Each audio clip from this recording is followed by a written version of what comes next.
দিন শেষে ইলিয়াস কাঞ্চনও ভারত বিদ্বেষী এবং হিন্দু বিদ্বেষী। রসুন কুয়া কুয়া, কিন্তু জায়গা মতো এক হয়ে যায়। ইলিয়াস কাঞ্চন বাংলাদেশের একজন জনপ্রিয় নায়ক ছিলেন, আমারও একজন পছন্দের নায়ক ছিলেন তিনি।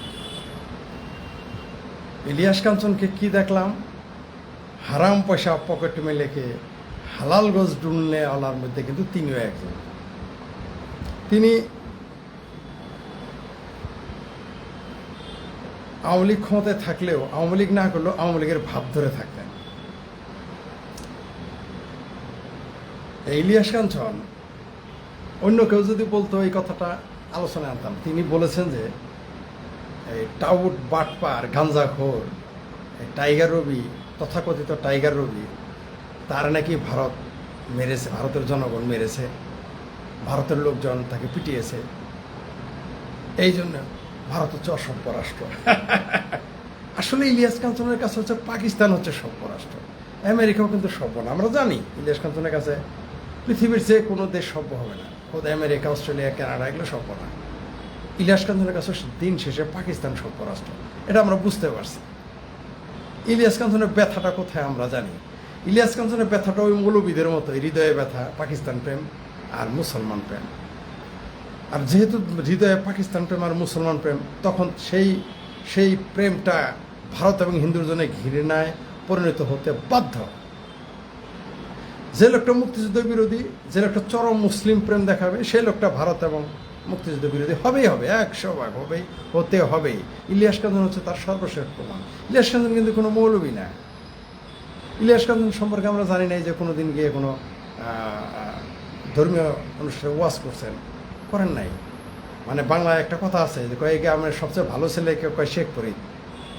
ও শেখ ফরিদ এত ভালো ছেলে, হ্যাঁ এই ছেলেটার নাম শেখ ফরিদ, হ্যাঁ এটা খুব ভালো ছেলে। আমি না পথ দিয়ে যাইতেছি, এই ছেলে না গাছের উপরে পেশাব করে দিল, ওই এইটাই হলো আমাদের গ্রামের সবচেয়ে ভদ্র ছেলে। তো ইলিয়াস কাঞ্চন হলো আমাদের সেই ভদ্রলোক, যিনি গাছে উঠে পাবলিকের পেশাব করে দেন, সেই গায়ের তিনি সবচেয়ে ভদ্রলোক। ভারত আর হিন্দু নাম শুনলেই শরীর চুলকা ইলিয়াস কাঞ্চনদের। কারণ ইলিয়াস কাঞ্চন দিন শেষে মুসলমান। যত তিনি সিনেমা করেন, নাচ করেন, গান করেন, আমরা বাংলাদেশের যত নায়ক, গায়ক, নায়িকা, গায়িকা আছে আমরা জানি, দিন শেষে আর সবাই হচ্ছে একেবারেই মক্কার খাদেম। এমনি ইলিয়াস কাঞ্চনরা আবার ডাক্তার হাজি সাহেব বলে।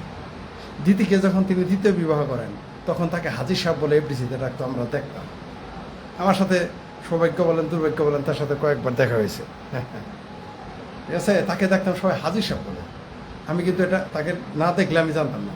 আমি দেখি সবাই হাজি সাহেব, হাজি সাহেব, হাজি সাহেব মানে ইলিয়াস কাঞ্চন। হাজি সাহেব তো মক্কা থেকে ঘুরে আসছে, ভাগ্যিস পাকিস্তানের মৌলবীর কাছে, মৌলবীদের মতো পাকিস্তানে ঘুরে আসে নাই, তাহলে তো না জানি ভারতের কেবল অসভ্য, ভারত নাকি অসভ্য দেশ। ইলিয়াস কাঞ্চন ভারত সম্পর্কে কি জানে? ইলিয়াস কাঞ্চন টাইগার রবিকে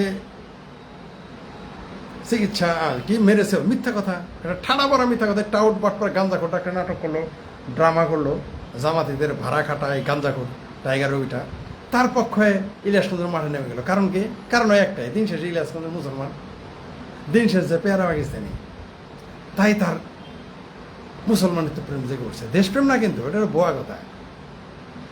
দেশপ্রেম তার যদি জাগে, দুবাই যখন মুসলমান পাকিস্তানিরা যখন বাংলাদেশিদের খুন করছিল, তখন ইলিয়াস কাঞ্চনের দেশপ্রেম কোথায় থাকে? তখন ইলিয়াস কাঞ্চনের দেশপ্রেম কোথায় থাকে?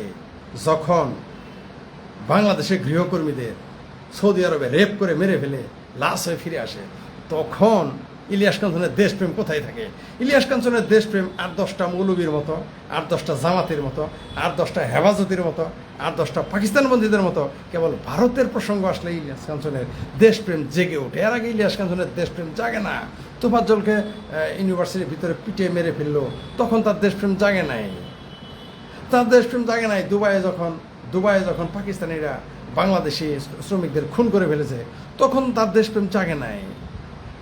তখন ইলিয়াস কাঞ্চনের দেশপ্রেম জাগে না যখন বাংলাদেশের মেয়েদের সৌদি আরব ধর্ষণ করে, কাজের মেয়েদের, তখন ইলিয়াস কাঞ্চনের দেশপ্রেম জাগে না। ইলিয়াস কাঞ্চনের দেশপ্রেম জেগে ওঠে, ইলিয়াস কাঞ্চনের দেশপ্রেম চেলচেলায় জেগে ওঠে যখন সেটা ভারত এবং হিন্দু প্রসঙ্গ আছে।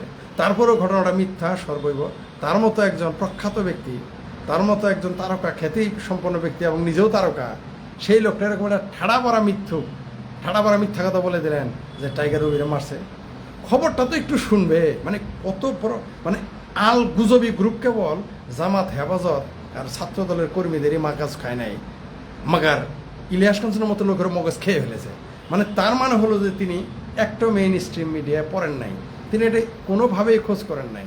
তিনি কি করেছেন, ওই গুজবি পত্রিকাগুলোই পড়েছেন, গুজবি ফেসবুকটা করে তিনি মন্তব্য করে ফেলেন ভারত অসভ্য রাষ্ট্র। ভারত যদি অসভ্য হতো তাহলে এই টাইগার রোগী তো জেল খাটতো, তাকে তো জেলে পাঠাইতো প্রতারণার দায়ে। আর এই দেশের মানুষ যদি অসভ্য হইতো তাকে তো ফুটবলের মতো কিনতে বাংলাদেশে পাঠাইতো। বাংলাদেশে যে গিয়ে যদি এরকম কোনো ভারতীয় নাটক করতো তাহলে ইলিয়াস কাঞ্চন সাহেবেরা কি করতো, সেটা কিন্তু ইলিয়াস কাঞ্চন সাহেবেরা বলে নাই। এই টাইগার রবির ভাগ্য ভালো, তারে যে পশু কি ভেটেনারি হসপিটালে ভর্তি না করে একটা মানুষের যে চিকিৎসা করে সেখানে মেডিকেল কলেজে ভর্তি করছিল। এটা তো তার ভাগ্য, তার সৌভাগ্য। অন্য দেশে হলে কী করতো? এই নাটকবাজ, এই গানজট্টি, এই টাইগার রবির পক্ষে ইলিয়াস কাঞ্চন দাঁড়াড়ি করলো। কারণটা কি? কারণ ওই যে আবার এখন বললাম ভয়ঙ্কর রিপিট করি, দিন শেষে রসুন কোয়া কোয়া, শেষে যে এই যে এরকম। আর যতই প্রগ্রেসিভ হোক, হারাম কিন্তু সিনেমা করা হারাম, গান গাওয়া হারাম, নাচ করা হারাম। এরা হারাম পয়সা পকেট মেলেকে হালাল গোজ ঢুনলেওয়ালা যারা, এরা কিন্তু তীব্র ভারত বিরোধী হয়। দেখছেন তো ইলিয়াস কাঞ্চনের মতো লোক, মানে শেখ ফরিদ সবচেয়ে ভালো ছেলে, সেও মেহমান দেখলে শরীর উপরে গাছের উঠে, ওই গায়ে নতুন কোনো লোক আসলে গাছের উপরে উঠে পেশাব করে দেয়। সেই শেখ ফরিদ হলো গায়ে সবচেয়ে ভালো ছেলে।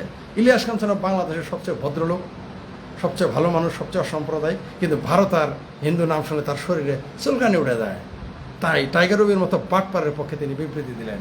তিনি দুবাইয়ে পাকিস্তানি মুসলমান পাকিস্তানিরা যখন বাংলাদেশিদের মেরে ফেলে তখন তার দেশপ্রেম জাগে না।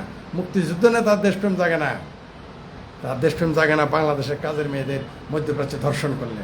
তার সব দেশপ্রেম উঠলে উঠে 8-10টা রাজাকারের মতো, আল বদরের মতো, আল শামসের মতো, হেফাজতে পাকিস্তানির মতো, জামাতের মতো, খেলাফতে মজলিসের মতো, মামুনুল পাইনুল এদের মতো ভারত আর হিন্দু হলে তার জজবাজ জেগে ওঠে। ইলিয়াস কাঞ্চন, আপনিও শেষ পর্যন্ত সেই গল্পটা মনে পড়তেছে যে ব্রুটাস, তুমিও এটাই নিয়ম, এরা এরকমই। দিন শেষে সবাই ভারত বিদ্বেষী, দিন শেষে হিন্দু বিদ্বেষী। মগজটাকে তো ধুলাই করে ফেলেছে 30 বছরের মৌলবীরা। সেখান থেকে ইলিয়াস কাঞ্চনও পাড়ায় আসতে পারে নাই।